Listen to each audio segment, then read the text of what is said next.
Alerta de tópico sensível. Nesse vídeo eu vou trazer alguns fatores que vão te dar o sinal de que está na hora de vender sua propriedade rural.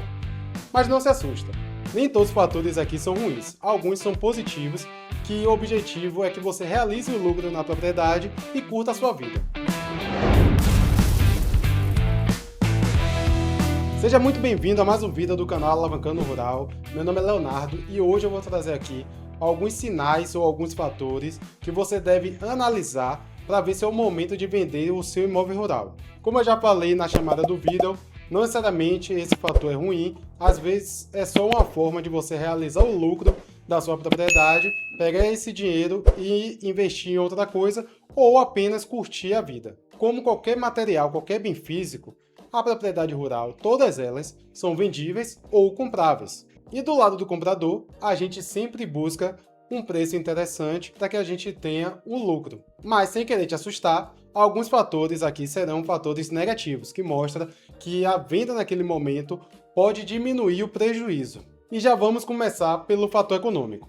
Cada fator eu vou dividir em alguns tópicos, senão vai ficar um vídeo muito extenso. Seriam 20 fatores. Então, o primeiro fator que eu vou trazer aqui, ou o primeiro bloco, é o bloco de aspectos econômicos. Quando eu falo de fatores econômicos, eu falo de todos os fatores internos e externos que você deve observar para ver se sua atividade econômica ainda é rentável.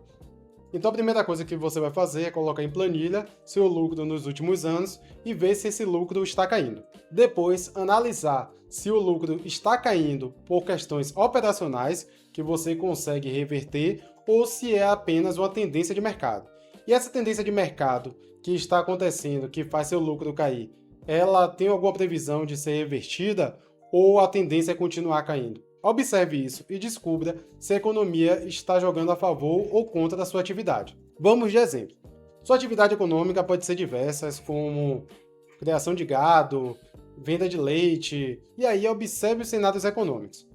Por exemplo, na pandemia, aconteceu uma crise. Quando acontece uma crise dessa proporção, todos os setores da economia costumam cair. Porém, a população não para de se alimentar.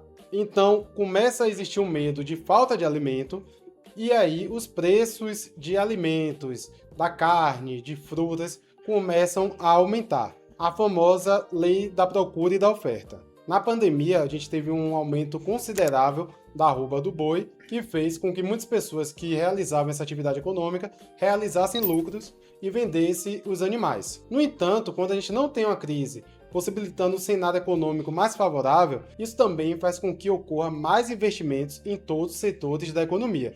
E um deles pode ser na sua atividade econômica, trazendo mais concorrência, trazendo mais oferta. Então, se o momento econômico é favorável no mundo e você trabalha com, por exemplo, produção de gado e empresas grandes estão investindo para transformar terras em pastos, a oferta vai aumentar, o preço da arroba do boi vai diminuir e, muito provavelmente, quem vai se beneficiar disso são empresas que têm uma operação mais complexa, trabalham no volume e vai conseguir ter lucro mesmo com preço mais baixo. E aí, talvez seja o momento de vender a propriedade, principalmente se você tiver a oferta de alguma dessas empresas. Eu aqui não estou aconselhando ninguém a se curvar diante de grandes empresas e vender a propriedade com medo de perder espaço. Só estou trazendo aqui uma avaliação técnica. Por isso, é interessante que você faça uma análise do cenário econômico que você está inserido para ver se sua atividade econômica tende a reverter prejuízo em lucro, tende a dar mais lucro, tende a diminuir o lucro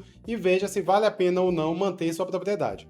Outra coisa que acontece também é o aumento de custos e cargas tributárias. A gente vai falar muito da pecuária aqui e uma coisa que acontece na pecuária que não acontecia há anos atrás é a tributação. Hoje, para você vender um animal, você paga diversos impostos, como, por exemplo, o FUN Rural, que é um imposto de mais ou menos 1,3% retido pelo comprador. Além disso, provavelmente você vai vender esse gado para um frigorífico, e esse frigorífico hoje tem uma carga tributária muito maior do que anos atrás. E aí ele vai precisar negociar melhores preços, porque ele vai ter uma perda na questão tributária. Além disso, você pode pagar imposto também de ICMS, de PIS e também o imposto de renda, seja pessoa física ou pessoa jurídica. Toda essa carga tributária pode inviabilizar alguns negócios, fazendo com que ele deixe de ser rentável, porque diminui a margem de lucro. Em relação ao custo, o gado precisa se alimentar. Se a matéria-prima que você utiliza para fazer a ração subir muito no cenário internacional, você pode ter um custo operacional mais alto e também diminuir sua margem de lucro. Normalmente no Brasil a alimentação é baseada no milho e no capim. A gente não espera tanta oscilação porque o milho é uma commodity, o capim é fácil de plantar, você tem um custo ali da semente. Porém, em outras atividades econômicas, como na própria agricultura, o aumento do preço do fertilizante pode influenciar na margem de lucro. Além dos fertilizantes, a gente pode ter influência também no preço dos maquinários. Se você tiver um maquinário que dobrou o valor, seu custo operacional vai ser mais alto, por mais que seja um custo pontual e não um custo fixo, esse valor tem que entrar também na sua planilha de precificação para ver se sua atividade econômica ainda é rentável. E aí, uma coisa que pode ser óbvia, mas não necessariamente você tem que vender a propriedade, você pode mudar a atividade econômica. Mas a gente sabe, se você trabalha há anos com aquela atividade econômica, o que você sabe fazer é aquilo. Mudar para outra atividade pode trazer um risco ainda maior, e aí talvez seja mais interessante realizar o lucro.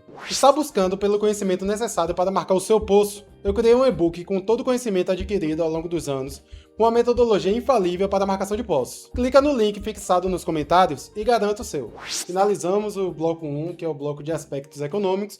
Vamos entrar agora no bloco 2, que são os fatores naturais. No fator anterior, a gente abordou bastante de atividades já existentes e que, por alguma mudança no cenário econômico, a atividade deixou de ser rentável.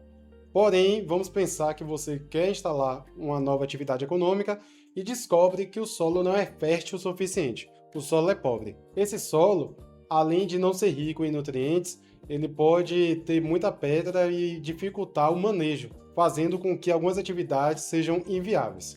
Outra coisa em relação ao solo é que pode haver escassez de nutrientes. Mesmo a atividade econômica que já está ali por muitos anos pode perder nutrientes do solo e parar de ter a mesma rentabilidade. Claro que para isso temos os corretivos, temos os fertilizantes, em alguns casos temos algumas técnicas, como a técnica de capoeira, que vai queimar aquele solo e as cinzas vão liberar os nutrientes.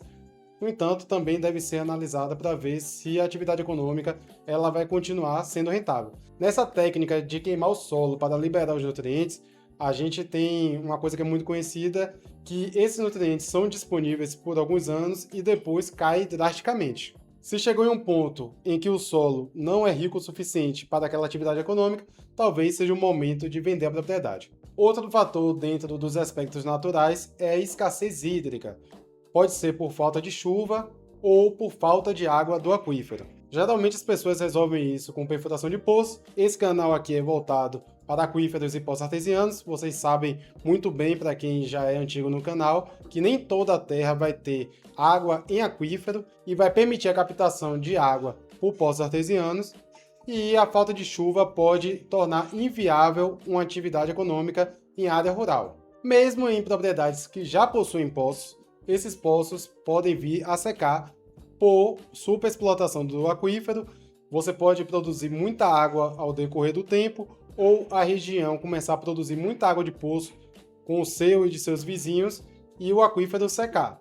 E essa escassez pode inviabilizar também a atividade econômica que você realiza. Dessa forma, você cria uma dependência excessiva da água de chuva e todo mundo sabe que isso não é bom. Outra coisa que todo mundo sabe é que sem água a gente não consegue produzir nada na Terra. Se você chegou até aqui é porque está gostando do vídeo. Então já deixa seu like, se inscreve no canal, porque isso fortalece nosso conteúdo e entrega para mais pessoas. O terceiro bloco é uma coisa que eu estou vendo ficar cada vez mais recorrente em área rural, que é a escassez de mão de obra. Não vou aqui entrar em uma discussão política do porquê falta mão de obra no mercado. Porém, é um fato. Cada vez mais está mais difícil de achar trabalhador, principalmente na zona rural. Além disso, uma coisa interessante é que a sucessão da atividade econômica na zona rural de pai para filho, de mãe para filha, tem diminuído cada vez mais, com o êxodo rural em que os jovens estão saindo cada vez mais da zona rural, buscando as zonas urbanas e não dão continuidade à atividade econômica dos pais. E apesar da atividade rural ser uma atividade que dignifica o homem, que você trabalha ao ar livre, que você está em contato direto com a natureza, a gente sabe que não é um trabalho leve, é um trabalho pesado. Você precisa de pessoas por mais que você tenha maquinários, e a falta de mão de obra pode inviabilizar a atividade econômica. Se você também não tem uma sucessão familiar, por mais que não seja para a parte braçal, e a gente sabe que a gestão é muito importante para fazer bons negócios e bons investimentos na propriedade, se a gente não tiver a sucessão, também pode vir a inviabilizar a atividade econômica.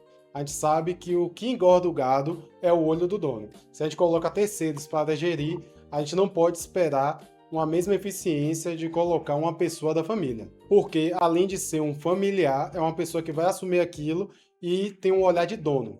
Então, quer que aquilo prospere. E o quarto fator, como eu já falei para vocês, é uma oportunidade de mercado. Vou dar um exemplo. Você tem uma propriedade rural e a cidade está expandindo e a zona urbana está chegando cada vez mais perto. Isso pode gerar uma oportunidade de lotear o imóvel ou vender para uma construtora que vai lotear ou construir casas. Normalmente, quando esse cenário acontece, existe uma forte especulação imobiliária, você consegue vender sua terra com um preço muito mais elevado do que seria apenas se ela fosse vista como um imóvel rural. Então, a maior procura de investidores gera a supervalorização da terra e, nesse caso, é bom avaliar se não vale mais a pena vender e realizar lucro do que manter a atividade que você exerce. Com isso, eu finalizo aqui reafirmando que esse vídeo não tem o intuito de incentivar ninguém a se desfazer da propriedade rural. Sei que em alguns casos existe um certo apego emocional, é uma terra que está de gerações e gerações dentro da família e além do aspecto financeiro, existe um aspecto emocional. Mas espero que tenha ajudado e se gostou do vídeo, não esquece de se inscrever no canal, curtir esse vídeo, compartilhar com os amigos e ativar o sininho para receber notificações. Um abraço e até a próxima!